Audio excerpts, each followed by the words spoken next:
Ceabra, Lençóis, Boninal e mais algumas cidades do estado recebem do governo estadual vans escolares que vão atender estudantes aí na zona rural. As imagens, para quem está nos assistindo, está na tela. Os estudantes da zona rural de 55 municípios baianos serão beneficiados com vans escolares entregues ontem pelo governo do estado.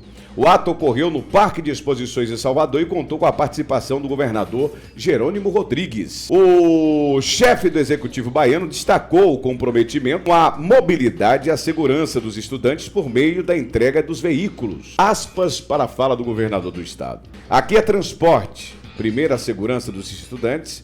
É um carro confortável, com agilidade no tempo, que facilita a mobilidade, pontuou Jerônimo. Ele ainda acrescentou que essas vans não estão soltas no contexto da educação. Nós estamos tratando de escolas novas, de contratação de pessoal, de programas sociais que garantem a permanência dos estudantes nas escolas, reforçou ele. Foram destinados quase 15 milhões na aquisição e preparação das 54 vans. O valor foi oriundo de emendas parlamentares. Esse veículo vai impactar positivamente na rotina diária dos estudantes que moram distantes aí das redes ao proporcionar conforto, pontualidade e menor tempo aí nas viagens, né? Contribuindo com a formação educacional e social deles. Positivo, né, Débora, essa entrega do governo do estado? Sim, a gente sempre está relatando aqui situações relacionadas ao transporte escolar aqui no estado da Bahia, situações indesejadas, né, até com morte de alunos, e é claro que qualquer movimento nesse sentido de melhorar esse deslocamento de alunos é sempre bem-vindo. Agora, eu não posso esquecer que recentemente o deputado Leandro de Jesus fez uma denúncia, está no Ministério Público, a gente está aguardando esse desdobramento para entender o porquê que esses ônibus amarelinhos não foram entregues, né? Estavam em pátios lá apodrecendo, juntamente com máquinas agrícolas. Então é só para a gente entender se realmente existe essa preocupação de fato, né? Porque não dá para entender. O mesmo governo que agora está entregando essas vans foi o mesmo que não entregou os amarelinhos. Seria interessante para a gente entender o que é que de fato passa pela cabeça do governador Jerônimo Rodrigues. Importante isso que a Débora disse, e quando a gente fala de transporte, professor... Sim. Para os que estão acompanhando a gente em casa, principalmente pelo rádio, que está aí na zona rural nos ouvindo, bem quem sabe são eles, né? Dessa distância, desse tempo de estrada, a temperatura às vezes não agrada e o quão é importante esse tipo de veículo para a educação dos estudantes. Correto, Nerisvaldo, extremamente importante esse movimento nesse sentido de mobilidade, de segurança, de cortar esse tipo de vínculo político que ainda acontece muito, sobretudo quando a prefeitura precisa alocar ônibus na mão de empresários particulares, de empresas particulares, para colocar o ônibus ali para estar atendendo determinadas regiões, sobretudo no que diz respeito à zona rural, e muitas vezes não tem o conforto devido, não tem a segurança devida. É importante esse movimento, mas mais importante também, como Débora colocou,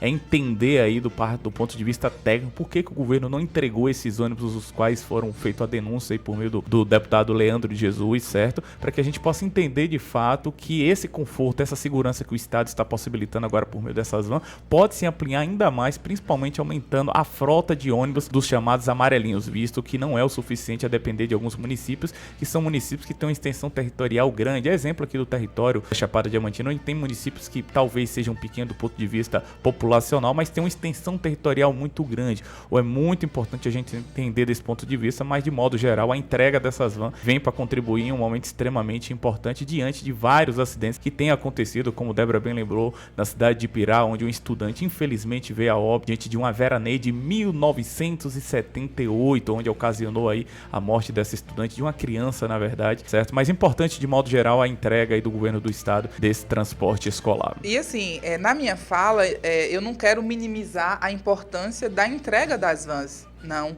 É importante sim, vem para somar. Com certeza. A indagação que fica é o porquê desses outros ônibus não terem sido entregues. Não só o ônibus, bem como as máquinas agrícolas, né? Que é importante aí até... Débora, só para contextualizar quem está acompanhando o jornal e pode não estar entendendo, né, do que vocês estão comentando, porque só para explicar, existe uma quantidade de veículos a serem entregues pelo governo do estado que está num pátio né? E não é assim, tá na prateleira do supermercado, no ar-condicionado, tá no sol, tomando sol. Ou pelo menos chuva, estava, né? atualizando a informação depois da denúncia do deputado. Foi retirado e colocado em um galpão, mas continua em um estado o qual ainda não está sendo utilizado propriamente, ou pelo menos a gente não teve uma resposta satisfatória, uma resposta técnica por parte do governo, porque não foi feita a entrega. Isso. O que mudou é que não está mais necessariamente no relento, mas agora está em um galpão, mas permanece inativo aí ônibus que poderiam já ter sido entregues, a depender, é claro, dessa resposta que o governo tem a possibilidade de apresentar judicialmente. Muitos podem não entender, mas por que vocês estão falando? Porque tem fundamento, os veículos já estão lá disponíveis para entrega, né? A gente vai demorar 2 anos. E a indagação é o motivo de não ter sido entregue. Haja vista que já tem 2 anos que esses veículos chegaram, mais de 2 anos, chegaram no estado. Qual é a justificativa do estado para que esses ônibus ainda não estão em funcionamento, entregue aos municípios para estar sendo utilizado no transporte escolar? E aí, assim, para nós, povo, não deixar cair no esquecimento, Nerisvaldo, porque o que acontece? São tantos eventos que ocorrem, né? Não só no nosso estado, no mundo todo, né? E aí você acaba esquecendo, passa um evento, já vem outro evento e você vai esquecendo, e a gente não pode deixar cair no esquecimento, né? É importante que a população esteja atenta a essas questões. Perfeito! E o tema é Ceabra, Lençóis, Boninal e mais 51 municípios recebem do governo estadual vans escolares que vão atender estudantes da zona rural. E quem mora na zona rural sabe da importância desse investimento, né, para cada município na região. E sem falar, Nerisvaldo, que aqui na nossa região, por muitas estradas vicinais ainda não serem pavimentadas, nós sabemos que muitas vezes os ônibus quebram constantemente. Eu, que sou professor, muitas vezes os colegas informam, o aluno tal não veio porque o ônibus quebrou, e isso é corriqueiramente, como eu disse, por ser um território ou cidades que têm uma extensão territorial grande, sabemos, né? E acidentado, todo o processo geográfico, né? Ou termina, infelizmente, não tem transporte que resista.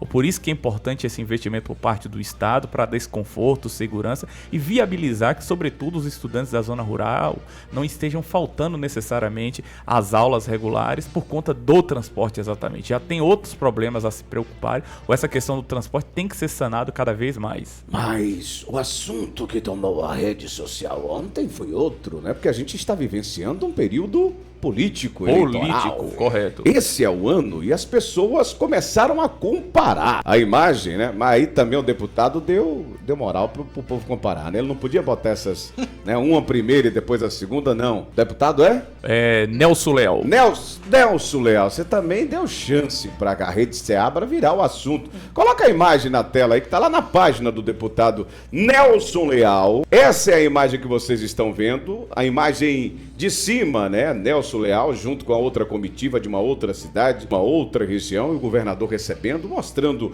o seu sorriso, né? O sorriso do governador muito bonito. Embaixo, para você que está ouvindo a gente pelo rádio, mostra o mesmo governador com o mesmo deputado, com a secretária, a diretora ali do lado, mas um semblante mais sério, sereno do governador do estado. E foi o assunto. Essa imagem reflete o sentimento do governador para com a cidade de Ceabra ou para com o prefeito de Ceabra? É uma ação negativa? Eu começo contigo, professor. É isso, Nerisvaldo. É difícil a gente interpretar a imagem, porque imagens são subjetivas, cada um tem uma interpretação, mas de fato fica visível ali um certo desconforto na aparência facial do governador Jerônimo Rodrigues no que diz respeito à foto com o prefeito Fábio. Não sabemos ainda se as brigas do ponto de vista do desentendimento do governo do estado com o poder público municipal ainda permanece, embora a gente perceba aí um certo movimento nesse sentido aí, colisão, principalmente no que diz respeito às legendas partidárias, já que o atual prefeito de Ceabra se filiou o Avante é da base a nível de estado, não sabemos exatamente como é que estão os bastidores do ponto de vista das legendas partidárias, mas é certo que a foto transmite um certo desconforto, pelo menos essa é a interpretação a qual eu faço e que muitos fizeram, mas como eu disse inicialmente no meu comentário, interpretar a imagem sempre vai ser algo subjetivo, porque cada um vai dar a interpretação que achar melhor diante do fato. E só para lembrar, a gente está aqui para repercutir tudo que acontece na rede social, principalmente a nível de região, tá? Para você que está em casa. Então manda para a gente vai estar interpretando. Fala, Bolsa. Só uma coisinha, Dorival. Se você olhar na foto e você arrasta para o lado, aí vai ter a foto de Jerônimo, ele abraçado junto com o Nelson Leal. Junto ao Bruno, né? Doutor Bruno, professor? Lá da região do Tanque Novo. Não essa primeira aí, Bolt, ela resume tudo. Exatamente. O Nelson Leal colocou. Mas não tem... A primeira foto mostra ele sorrindo com com semblante normal. Aí, tem Jerônimo e o outro prefeito, né? Lá da região do Tanque Novo. Mas não tem uma segunda foto também não tem. Abraçado aqui junto com o prefeito aqui de Ceabra também. Então, mas essa primeira, aí vamos lá, pra gente ser justo com a informação. Essa primeira foto, traz a primeira foto aí de novo, pra quem tá ouvindo a gente. Isso no mesmo story, viu? Mas é isso que eu quero. Traz a primeira foto aí, Vini, essa foto que tá isso. Então, essa pessoa, Bolt, que eu não tô vendo aqui por completo, mas essa primeira foto de cima, ela tem então em um segundo post, uma segunda postagem, não é isso? Tem. Você arrasta pro lado, tem uma segunda foto. Aí agora só Nelson Leal, o rapaz da região do Tanque Novo e Jerônimo. Entendi. Tem uma segunda foto. Então foi uma foto... uma foto com o prefeito de Ceabra, duas... Pra gente entender. Débora, eu percebo que muita gente de Ceabra tá chateada porque sentiu no lugar do prefeito. A gente só lembrando, estamos no período político, tá? Nessa questão, o que é que você pode interpretar dessa foto? Bom, eu acho que uma foto é o mínimo perto do que o próprio Jerônimo Rodrigues já deixou bem claro, né? Que ele vai lembrar de quem esteve ao lado dele. Isso é ele quem fala, né? Não sou eu, Débora, que estou falando. Então, uma foto ele sorrindo ou deixando de sorrir não é nada perto do que ele mesmo já disse, né? Então, você acha que as ações dele para com Ceabra já diz a realidade? Já diz tudo, entendeu? Agora, uma coisa que eu sempre falo aqui e que tem que ficar na mente das pessoas, e infelizmente parece que alguns gestores insistem em não entender, Jerônimo não é governador. Ele está governador da Bahia. Então, é momentâneo, assim como o prefeito de Ceabra está prefeito de Ceabra, vai deixar de ser em algum momento. Então, é preciso pensar no Estado, nos municípios, independente de um prefeito A ou B que fez campanha. Não, os prefeitos são livres para apoiar ou não o governador. As pessoas são livres, meu Deus do céu. Então, até quando é que a gente vai ter que ficar? Fica parecendo coisa de criança, né? Picuinha. Não. Com tantos problemas que a Bahia tem para enfrentar com seriedade, aí a gente fica gastando energia e tempo com esse tipo de situação. Então, eu acredito que todos nós perdemos com isso. Eu acredito que o governador ele precisa ser um pouco mais maduro, deixar essa mágoa que ele tem, que ele deixa muito claro, de lado, e trabalhar pelo Estado. Melhorar os índices de educação, de saúde, tudo. E pensar no Estado como um todo. E parar de ficar, porque fulano esteve comigo. Sim, a gente sabe que você vai estar muito mais feliz ao lado de alguém que esteve ao seu lado. Isso é natural. Agora, você deixar transparecer o tempo todo e também trazer para as ações do governo, isso é muito ruim para a gente, né? A gente tem que deixar isso de lado e mostrar trabalho, resultado. Perfeito!